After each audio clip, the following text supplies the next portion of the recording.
بسم اللہ الرحمن الرحیم الحمد للہ رب العالمین والعاقبۃ للمتقین والصلاة والسلام علی خیر خلقہ محمد وآلہ واصحابہ اجمعین۔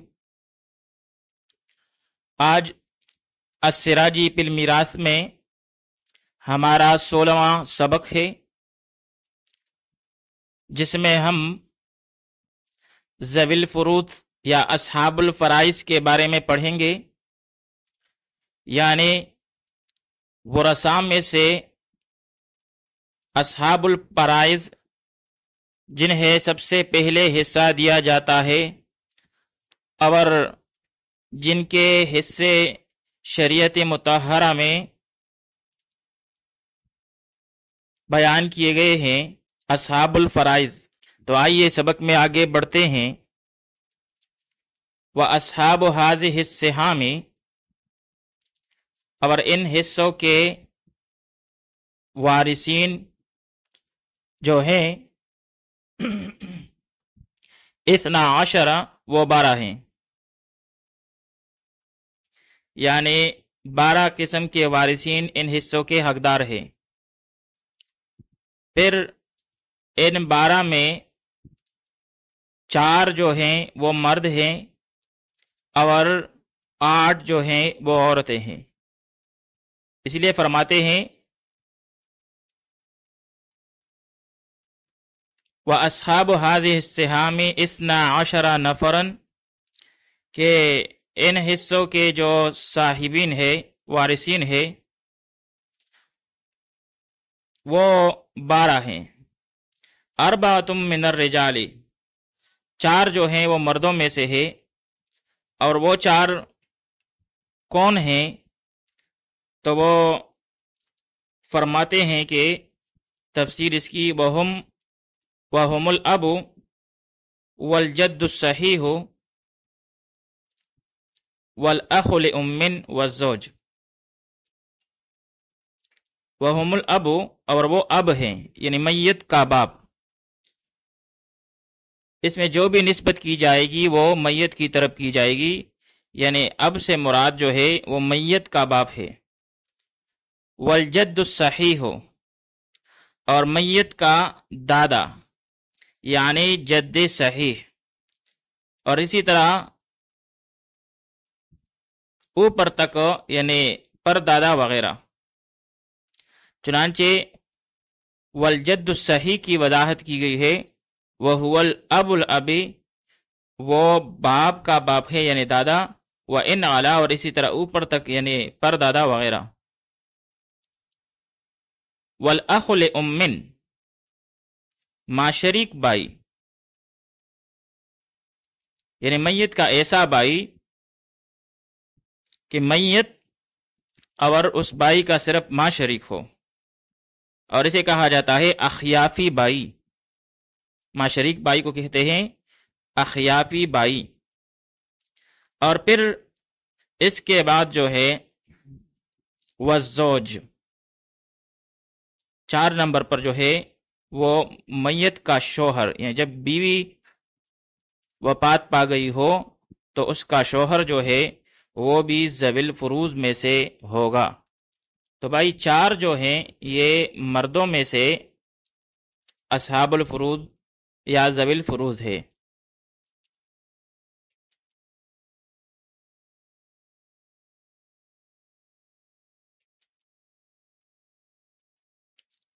پھر یہاں پر جد صحیح، اس کی وضاحت کریں گے۔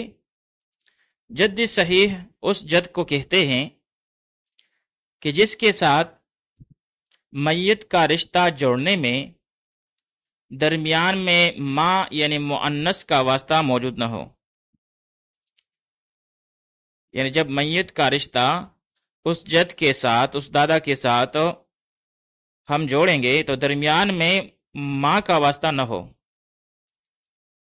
یعنی اب الاب اور ابو اب الاب، جیسے ابو الاب یعنی دادا اور ابو اب الاب یعنی پردادا وغیرہ۔ اب اس کو مثال سے سمجھنے کی کوشش کرتے ہیں۔ مثال کے طور پر زید جو ہے وہ میت ہے، اور اس کے باپ کا نام ہے عامر، پھر عامر کے باپ کا نام ہے بکر، اور پھر بکر کے باپ کا نام ہے علی۔ اس لحاظ سے عامر جو ہے یہ تو زید کا باپ ہے، اور بکر جو ہے وہ ابو الاب ہے، یعنی دادا ہے زید کے لیے، اور علی جو ہے یہ زید کے لیے ابو اب الاب ہے، یعنی پردادا ہے۔ تو اب یہاں پر بکر جو ہے اور اسی طرح علی جو ہے یہ دونوں جو ہیں جد صحیحہ ہے، جد صحیح ہے یہ دونوں۔ اب یہاں پر بکر اور علی جو ہے یہ دونوں جد صحیح ہے، کیونکہ درمیان میں ماں کا واسطہ موجود نہیں ہے۔ تو بھائی جدی صحیح اس جد کو کہیں گے کہ جس کے ساتھ میت کا رشتہ جوڑنے میں درمیان میں ماں یعنی مؤنث کا رشتہ موجود نہ ہو۔ جبکہ جد صحیح کی ضد جو ہے وہ ہے جد فاسد، یعنی جد فاسد وہ ہے کہ جس کے ساتھ میت کا رشتہ جوڑنے میں درمیان میں ماں یعنی مؤنث کا واسطہ ہو، جیسے ابو الام یعنی نانا، اسی طرح ابو اب الام یعنی پر نانا، اور اسی طرح اب ام الاب۔ تو اب یہاں پر اگر ہم دیکھیں گے تو اس میں جو مثالیں دی گئی ہے، اول جو ہے وہ ہے ابو الام یعنی نانا کی، مثال کے طور پر زید کی ماں کا نام عائشہ ہے، اور پھر عائشہ کا باپ جو ہے احمد، تو احمد جو ہے یہ زید کے لیے نانا ہوا، تو یہ جد فاسد ہے، یہ جد فاسد ہے کیونکہ درمیان میں ماں یعنی مؤنث کا واسطہ جو ہے وہ موجود ہے۔ اسی طرح زید کی ماں کا نام عائشہ، اور عائشہ کے باپ کا نام احمد، اور احمد کے باپ کا نام اسلم۔ اس لحاظ سے اسلم جو ہے یہ زید کا پر نانا ہوا، لیکن درمیان میں پھر بھی عائشہ یعنی ام کی جو ہے وہ واسطہ موجود ہے، لہذا یہ بھی جد فاسد ہے۔ اسلم اور احمد دونوں جد فاسد ہیں۔ اسی طرح زید کے باپ کا نام عمر، عمر کی ماں کا نام عالیہ، اور پھر عالیہ کے باپ کا نام عبداللہ ہے۔ اب یہاں پر زید کی جو دادی ہے عالیہ ہے، اور عالیہ کا باپ جو ہے وہ عبداللہ ہے۔ اسی طرح اب ام الاب یعنی باپ کی ماں یعنی دادی کا باپ جو ہے، دادی کا باپ جو ہے وہ بھی جد فاسد ہوگا، جیسے زید ہے اس کا باپ عمر، عمر کی ماں کا نام عالیہ ہے، اور پھر عالیہ جو چونکہ ہے یہ دادی ہے زید کے لیے، اور پھر اس کی دادی کا باپ جو ہے یعنی عبداللہ وہ بھی جد فاسد ہوگا، کیونکہ درمیان میں مؤنث کا واسطہ بہرحال موجود ہے۔ تو بھائی جد صحیح جو ہے وہ ذوی الفروض میں سے ہے، جبکہ جد فاسد جو ہے وہ ذوی الفروض میں سے نہیں، بلکہ یہ لوگ جو ہیں یہ ذوی الارحام میں سے آتے ہیں، اور ذوی الارحام کو تو آخر میں بعد میں حصہ ملتا ہے۔ اور ذوی الارحام جو ہیں وہ تو ورثاء کی جو اصناف عشرہ ہم نے پڑھ لی تھی وہ آتے ہیں چھٹی درجہ میں۔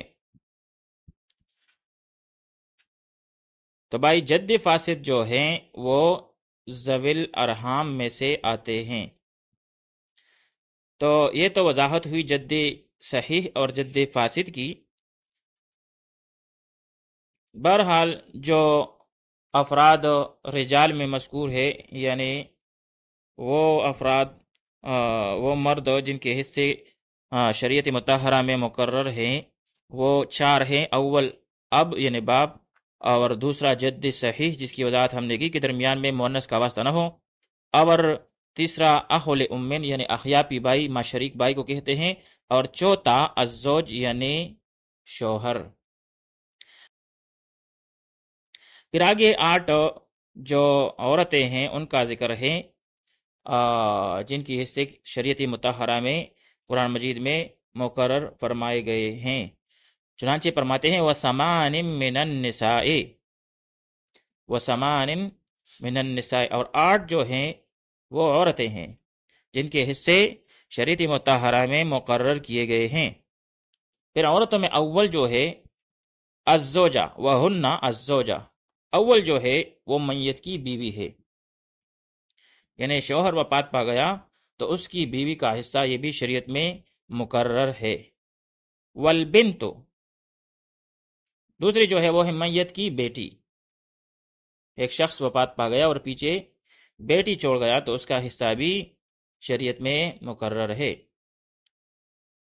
تیسرا وبنت الابن وان سفلت، وبنت الابن میت کی پوتی، یعنی میت کے بیٹے کی بیٹی، میت کے بیٹے کی بیٹی یعنی پوتی جسے کہتے ہیں اردو میں سے کیا کہتے ہیں؟ پوتی، میت کی پوتی۔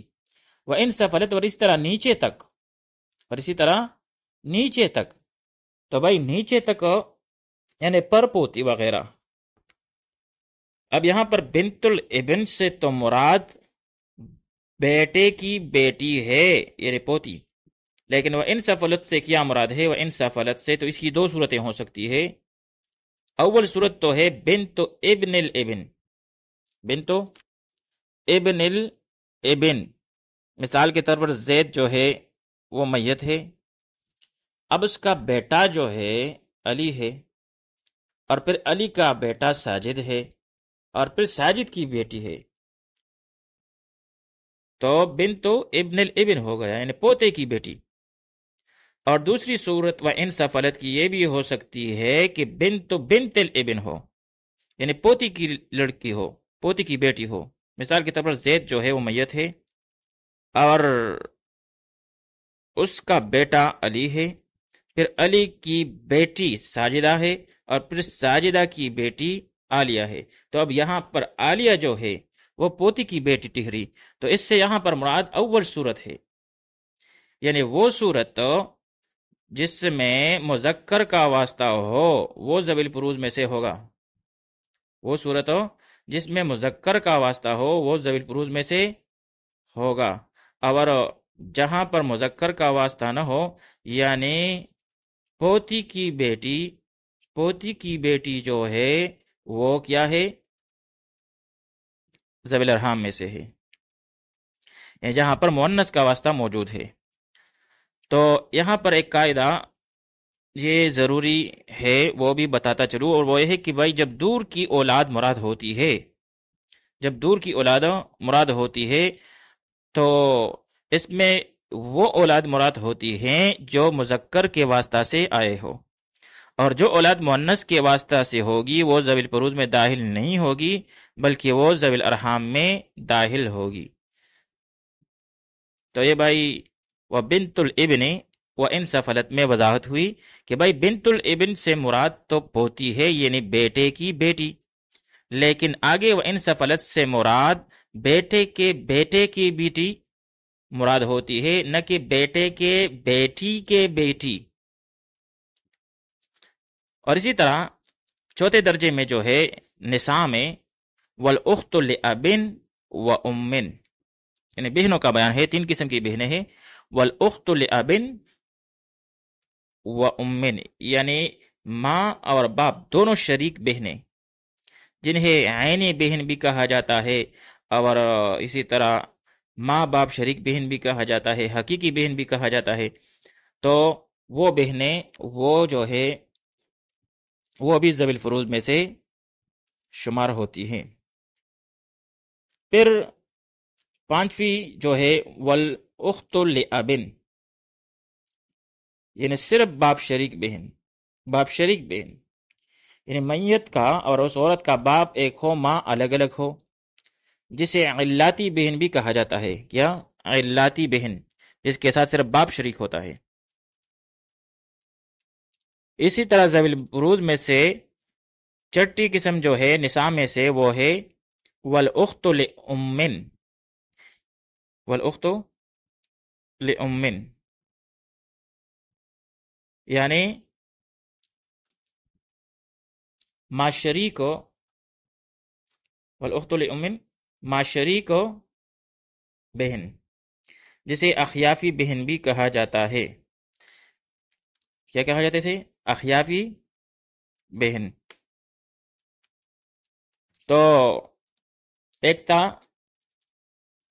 مردوں میں سے والأخ لأم، یہ اخیافی، وہ اخیافی بھائی تھا، اور یہاں پر والأخت لأم یہ اخیافی بہن ہے۔ اخیافی بہن یعنی ماں شریک بہن، یعنی میت اور اس عورت کی ماں ایک ہی ہو، البتہ باپ جو ہیں دونوں کے الگ الگ ہو۔ پھر آگے فرماتے ہیں والام، یعنی نساء میں سے جو 7ویں جگہ پر ذکر کیا گیا ہے وہ میت کی ماں، یعنی ماں بھی ذوی الفروض میں سے ہے۔ اور پھر آخر میں 8ویں قسم جو ہے ذوی الفروض کی نساء میں سے وہ ہے والجدۃ الصحیحہ، یعنی جد صحیحہ، والجدۃ الصحیحہ، جد صحیحہ۔ اور جد صحیحہ کی تعریف بھی یہاں پر لکھی گئی ہے، وہی التی، اور وہ جد صحیحہ جو ہے یہ وہ ہے لا يدخل في نسبتها الى المیت جد فاسد، کہ جب اس کی نسبت میت کی طرف کی جائے تو اس میں جد فاسد نہ ہو۔ اور جد فاسد کے بارے میں ہم نے پڑھا تھا کہ جد فاسد جو ہے وہ کون سا ہے؟ وہ نانا ہے، یعنی جس کے درمیان میں سے کیا ہو، عورت کا مؤنث کا واسطہ ہو تو وہ جد فاسد ہوتا ہے۔ تو اگر درمیان میں جد فاسد نہ ہو تو وہ جدہ جو ہے جد صحیحہ ہوگی۔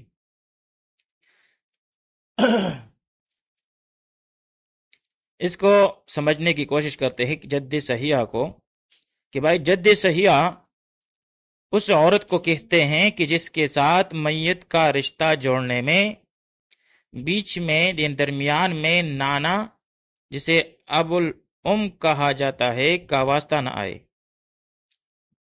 اس کی آسان تعریف یہ ہے جد صحیحہ کی کہ جب جد صحیحہ کا رشتہ ہم میت کے ساتھ جوڑیں گے تو درمیان میں نانا نہ ہو۔ تو بھائی اس تعریف کے مطابق نانی اور دادی دونوں جد صحیحہ ہوں گی، لیکن نانا کی ماں جد صحیحہ نہیں ہوگی۔ یعنی مثال کے طور پر زید جو ہے وہ میت ہے، اور میت کا نام زید ہے، پھر اس کا باپ ہے عامر، پھر عامر کی والدہ عالیہ ہے، تو عالیہ جو ہے زید کے لیے دادی ہوئی نا، لیکن درمیان میں نانا کا واسطہ موجود ہے نہیں ہے، لہذا یہ ذوی الفروض میں سے ہے اور جد صحیحہ ہے۔ اسی طرح زید میت ہے اور اس کی ماں کا نام عائشہ ہے، اور عائشہ کی ماں کا نام میمونہ ہے، تو بھائی میمونہ جو ہے یہ نانی ہوئی زید کے لیے، اور یہ بھی جد صحیحہ ہے کیونکہ درمیان میں نانا کا واسطہ موجود نہیں ہے، لہذا یہ بھی جد صحیحہ ہے۔ لیکن اگر زید کا باپ عمر ہے اور عمر کی ماں عالیہ ہے تو گویا عالیہ جو ہے یہ زید کے لیے کیا ہے؟ دادی ہے، اور دادی تو جد صحیحہ ہے، لیکن عالیہ کی ماں جو ہے وہ صوفیہ ہے، تو صوفیہ یہاں پر جو ہے یہ درمیان میں نانا کا واسطہ موجود ہے نہیں ہے، لہذا یہ بھی جد صحیحہ شمار ہوگی۔ یعنی جس طرح زید کی دادی جو ہے وہ جد صحیحہ ہے، اسی طرح زید کی جو پردادی ہے وہ بھی جد صحیحہ ہے کیونکہ درمیان میں جو ہے نانا کا واسطہ موجود نہیں ہے۔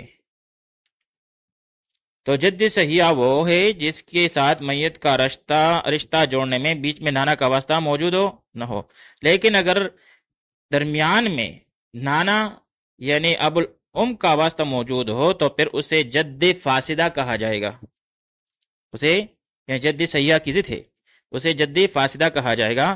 مثال کے طور پر زید جو ہے میت ہے اور اس کی ماں کا نام عائشہ ہے، پھر عائشہ کے باپ کا نام احمد ہے، تو احمد ہوا نانا زید کا، اور پھر احمد کے ماں کا نام رابعہ ہے، تو اب رابعہ کا حکم کیا ہے؟ تو بھائی رابعہ جو ہے یہ جد فاسدہ ہے، کیونکہ درمیان میں نانا یعنی احمد کا واسطہ موجود ہے، لہذا رابعہ جو ہے یہ جد فاسدہ ٹہری۔ تو بھائی یہ تو وضاحت ہوئی جد صحیحہ کی اور جد فاسدہ کی۔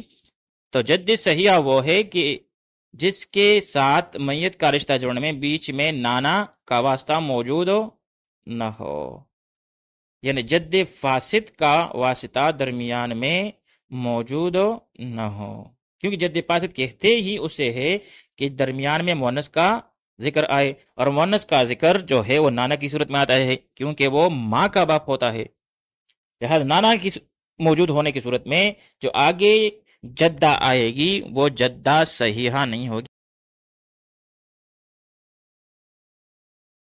تو بھائی خلاصہ کلام یہ کہ ذوی الفروض جو ہیں یا اصحاب الفرائض وہ کل 12 ہیں، جن میں سے 4 رجال یعنی مرد ہیں، یعنی باپ، جد صحیح، اخیاپی، بائی اور شوہر، اور 8 جو ہیں ان میں نساء یعنی عورتیں ہیں، یعنی بیوی، بنت یعنی بیٹی، بنت الابن یعنی پوتی وغیرہ، اخیاپی بہن، عینی یا حقیقی بہن، علاتی بہن، یعنی ماں، اور جد صحیحہ۔ اب یہاں پر رجال کو جو ہے وہ مقدم کیا گیا ہے، ان کا ذکر مقدم کیا گیا ہے، اور جو نساء ہیں، عورتیں ہیں، ان کے ذکر کو مؤخر کیا گیا ہے۔ تو مردوں کو اس لیے مقدم کیا گیا ہے کہ الرجال قوامون علی النساء، الرجال قوامون علی النساء، تو اس لیے اس پیش نظر سے مردوں کو مقدم کیا۔ پھر مردوں میں سے باپ کو پہلے ذکر کیا کیونکہ میت سے اس کی قرابت داری جو ہے وہ زیادہ قوی ہے بنسبت دادا کے، اور پھر یہ کہ باپ کی موجودگی میں دادا کو حصہ بھی نہیں ملتا، تو اس وجہ سے باپ کو پہلے ذکر کیا اور پھر اس کے بعد دادا کو ذکر کیا، کیونکہ دادا جو ہے اس کو یہ جس طرح باپ جو ہے یہ اخیاپی بائی کے لیے حاجب بنتا ہے، جب باپ موجود ہو تو اخیاپی بائی یعنی ماں شریک بائی کو حصہ نہیں ملتا، اسی طرح اگر دادا موجود ہو تو بھی ماں شریک بائی کو حصہ نہیں ملتا، اس لیے دادا کو مقدم کیا ماں شریک بائی پر، یعنی اخیاپی بائی پر اس کو مقدم کیا، اور اس کے بعد اخیاپی بائی کو ذکر کیا، اور آخر میں شوہر کو لایا، زوج کو۔ تو زوج کو کیوں آخر میں لایا رجال میں سے؟ تو اس کی وجہ یہ ہے کہ بھائی اصل میں ذوی الفروض جو ہیں وہ 2 قسم پر ہے، ایک ذوی الفروض نسبی جن میں نسب کا رشتہ موجود ہوتا ہے، اور دوسری قسم ہے ذوی الفروض سببی کہ جن میں نسب کا رشتہ موجود نہیں ہوتا، اور ذوی الفروض سببی میں زوج اور زوجہ یعنی شوہر اور بیوی شامل ہے۔ تو ذوی الفروض سببی یعنی زوج کو جو ہے اس کو مؤخر کر دیا، اور پہلے اب جد صحیحہ یعنی دادا اور جو ماں شریک بائی ہے اخیاپی، وہ چونکہ ذوی الفروض نسبی میں سے ہے اور وہ اقوا ہے تو اس کو پہلے ذکر کیا، اور پھر شوہر کو لایا ذوی الفروض سببی ہونے کی وجہ سے اس کو مؤخر کر دیا۔ پھر عورتوں میں سے سب سے پہلے کس کا ذکر کیا؟ بیوی کو۔ تو قیاس کا تقاضا تو یہ تھا کہ کو مقدم کر دے، سب سے پہلے ماں کا تذکرہ فرماتے، لیکن یہاں پر بیوی کا ذکر مقدم کیا گیا، تو اس کی وجہ یہ ہے کہ بھائی پہلے عورت بیوی بنتی ہے اور پھر اولاد پیدا ہونے کے بعد ماں بنتی ہے، تو اس لیے بیوی کو مقدم کیا۔ اور دوسرا یہ کہ چونکہ مردوں کا بیان شوہر پر ختم ہوا تو اس لیے مناسب سمجھا کہ متصلاً بیوی کو ذکر کیا جائے، اور پھر بیوی کے بعد جو ہے بنت اور بنت الابن کو لایا گیا، تو اس کی وجہ یہ ہے کہ بنت یعنی بیٹی جو ہے اور بنت الابن یعنی پوتی، یہ شوہر اور بیوی کا ثمرہ اور ان کی اولاد ہوتا ہے۔ اور پھر اس کے بعد اخوات کا ذکر کیا، حقیقی بہن، علاتی بہن اور حیاپی بہن کو بیان کیا۔